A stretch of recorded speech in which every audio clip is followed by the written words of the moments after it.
Good morning student, class 8 students topic is 12.3 friction unnecessary evil. मतलब बच्चों जो friction होता है वो हमारे लिए एडवांटेजेस भी देता है और डिसएडवांटेजेस भी देता है। मतलब वो हमारे लिए अच्छा भी होता है और उससे हमें नुकसान भी होते हैं।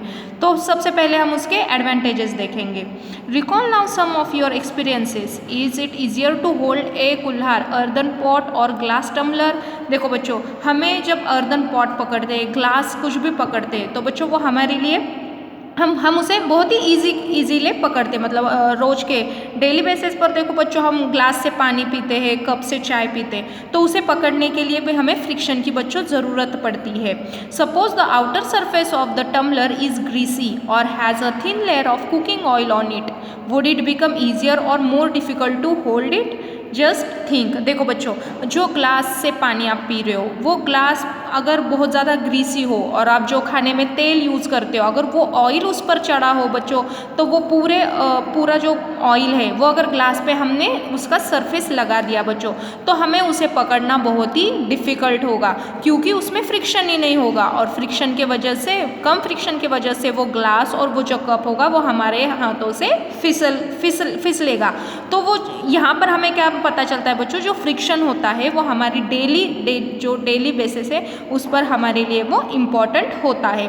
अगर ग्लास में और हमारे हाथ में बच्चों बिल्कुल भी फ्रिक्शन नहीं रहा तो हम कुछ भी चीज़ हाथों से अपने पकड़ नहीं सकते हैं। कुछ भी चीज़ बच्चों, जो भी अभी मैंने जो हाथ में पेंसिल पकड़ी है, मेरी उंगलियों में और पेंसिल में भी बच्चों एक क्या है, फ्रिक्शन है, और फ्रिक्शन के वजह से ही मैं ये पेंसिल जो मेरे हाथ में पकड़ रही हूँ। Would it be possible to hold the glass at all if there is no friction? देखो बच्चों, ग्लास और हमारे हाथ में अगर बिल्कुल भी फ्रिक्शन नहीं रहा तो हम क्या ग्लास को हम उसे पकड़ सकते हैं क्या बच्चों? Obviously not. Recall also how difficult it is to move on a wet muddy track और वेट मार्बल फ्लोर। देखो बच्चों, जो हमने गाँव में ये सारी चीज़ें, जो गाँव में रहते लोग, गाँव में ये बात होती है बच्चों, जो ट्रैक्स होते हैं, जो कच्ची सड़कें होती है बच्चों, वहाँ पे जब बारिश होती है वहाँ पे बहुत ही कीचड़ हो जाता है, उसे मडी ट्रैक कहते हैं। बच्चों मडी ट्रैक में गाड़ी चलाना बहुत ही मुश्किल होता है, क्योंकि मडी ट्रैक में फ्रिक्शन बिल्कुल भी नहीं होता है, और इसकी वजह से जो हमारे गाड़ी के टायर है, जो हमारे पैर है, वो आसानी से मडी ट्रैक पर कीचड़ में फिसल जाते हैं।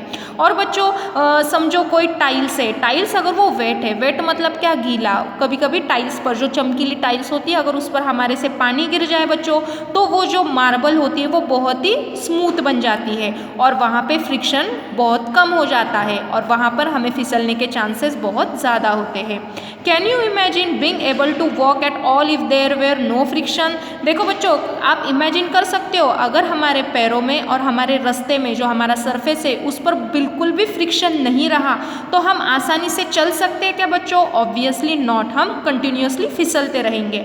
हम जो रास्ते पर चलते हैं, हम खड़े रहते हैं बच्चों, क्योंकि हमारे पैरों में और जो नीचे का सरफेस होता है ज़मीन में उस पर एक फ्रिक्शन होता है। You could not write with pen और pencil if there were no friction. बच्चों आप पेंसिल से या पेन से लिख भी नहीं सकते हो अगर आपके पेंसिल और हाथों में फ्रिक्शन ना हो। इन दोनों में भी फ्रिक्शन होना ज़रूरी होता है। When your teacher is writing with chalk on the blackboard, its rough surface rubs off some chalk particles which stick to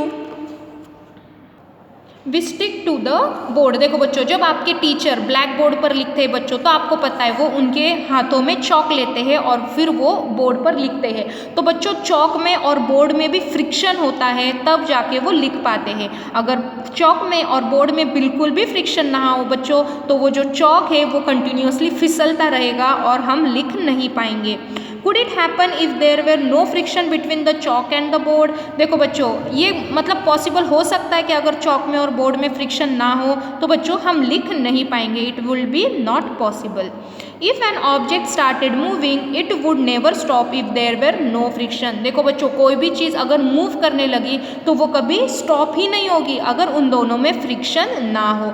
देखो बच्चों, हम भी कभी कार चला रहे हैं तो विदाउट ब्रेक हम कार को बंद कर सकते हैं क्या बच्चों? नहीं। ब्रेक लगा रहे मतलब हम बच्चों उस टायर पर फ्रिक्शन डाल रहे हैं। फ्रिक्शन की वजह से जो हमारा स्पीड है वो कम हो जाता है और हमारी कार है वो स्टॉप हो जाती है।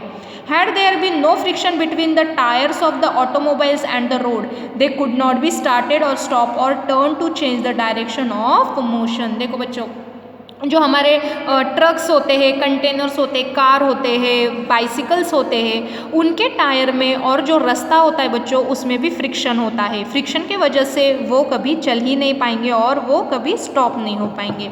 You could not fix a nail on the wall or tie a knot. Without friction, no building could be constructed. देखो बच्चों, आप कभी जो दीवार पर हम कील लगाते हैं किसी भी चीज़ को अटकाने के लिए, तो विदाउट फ्रिक्शन बच्चों आप कभी भी कोई भी कील दीवार पर नहीं लगा सकते। दीवार में और जो लोहे की कील होती है उसमें भी बच्चों फ्रिक्शन होता है। विदाउट फ्रिक्शन ये चीज़ कभी भी पॉसिबल नहीं होंगे। तो बच्चों ये तो हमने एडवांटेजेस देखे, मतलब ये फ्रिक्शन हमारे लिए ज़रूरी है, लेकिन उसी तरह बच्चों अदर साइड पे फ्रिक्शन हमारे लिए डिसएडवांटेजेस भी है, वो हमें नुकसान भी पहुंचाता है।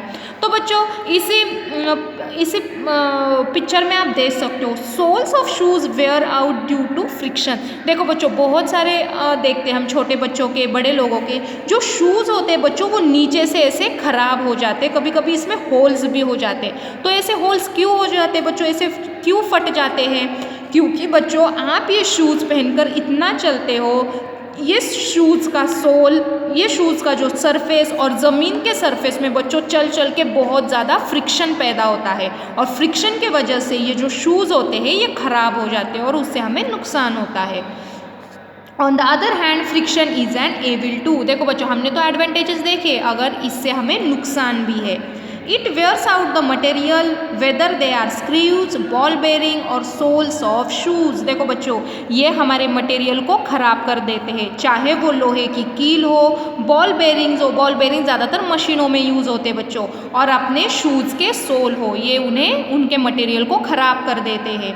You must have seen worn out steps of foot ever bridges eight railway station. देखो बच्चों आप रेलवे स्टेशन पे कभी जाते हो बच्चों, तो वो जो चलने की जगह होती है वो भी ख़राब हो जाती है। तो क्यों ख़राब हो जाती है बच्चों? वो भी कभी कभी स्मूथ बन जाती है। तो बच्चों वहाँ पर इतने लोग चलते हैं, इतने लोगों के पैरों का उस पर फ्रिक्शन हो जाता है बच्चों, फ्रिक्शन के वजह से वो जो स्टेप्स आउट होते हैं वो भी ख़राब हो जाते हैं। Friction can also produce heat. देखो बच्चों ये बहुत इम्पॉर्टेंट है, फ्रिक्शन प्रोड्यूसेस हीट। जो फ्रिक्शन होता है वो हीट भी प्रोड्यूस करता है। Vigorously rub your palms together for a few minute. देखो बच्चों इस फोटो में आपको दिखेगा कि एक लड़की उसके हाथ जोरों से एक दूसरे पर रगड़ रही है। तो ये एक्सपेरिमेंट बच्चों आप भी कर सकते हो। आपके अभी ठंड के दिन है, तो ठंड के दिनों में बच्चों आपको जो आपके दोनों हाथ है वो एक दूसरे पर बहुत ज़्यादा अच्छी तरह से रब करने हैं, और रब करने के बाद बच्चों ये हाथ आपके गालों पर लगाने हैं। ऑब्वियसली आपके जो हाथ है बच्चों ये आपको गर्म लगेंगे। तो इस एक्सपेरिमेंट से बच्चों हमें पता चलता है कि जो फ्रिक्शन होती है वो हीट भी प्रोड्यूस कर सकती है। When you stick a matchstick against the rough surface, it catches fire। देखो बच्चों ये एक्सपेरिमेंट पर आपको पता है कि आपके हाथों में मैचस्टिक है, और आप जो तिल्ली निकालते हो बच्चों, तिल्ली जब ये होता है बच्चों आपका फॉस्फोरस, ये फॉस्फोरस ये मैचस्टिक पर लगा हुआ होता है। ये फॉस्फोरस जो रेड कलर का होता है साइड पर, इस पर जब आप बच्चों रफ सरफेस पर उसको घिसते हो तो ये ऑब्वियसली उसमें आग लग जाती है।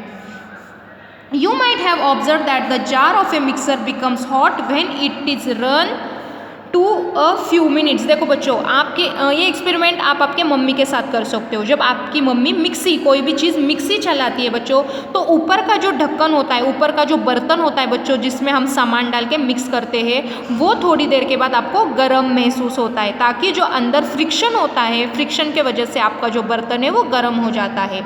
You can site various other examples in which friction produces heat. देखो बच्चों बहुत सारे ऐसे आजू बाजू में हमारे एक्सपेरिमेंट्स होते हैं जिसमें से हीट प्रोड्यूस होती है। In fact when a machine is operate, heat generated causes much wastage of energy. देखो बच्चों कोई भी मशीन, जो बड़े बड़े मैकेनिकल्स होते हैं उसमें जो मशीन चलती है बच्चों, उसमें से बहुत सारी एनर्जी वेस्ट होती है। जो एनर्जी उसमें से निकलती है बच्चों फ्रिक्शन के वजह से, वो तो कुछ हमारे काम की नहीं होती है, वो वेस्ट हो जाती है। इसकी वजह से वो एनर्जी वेस्ट हो जाती है।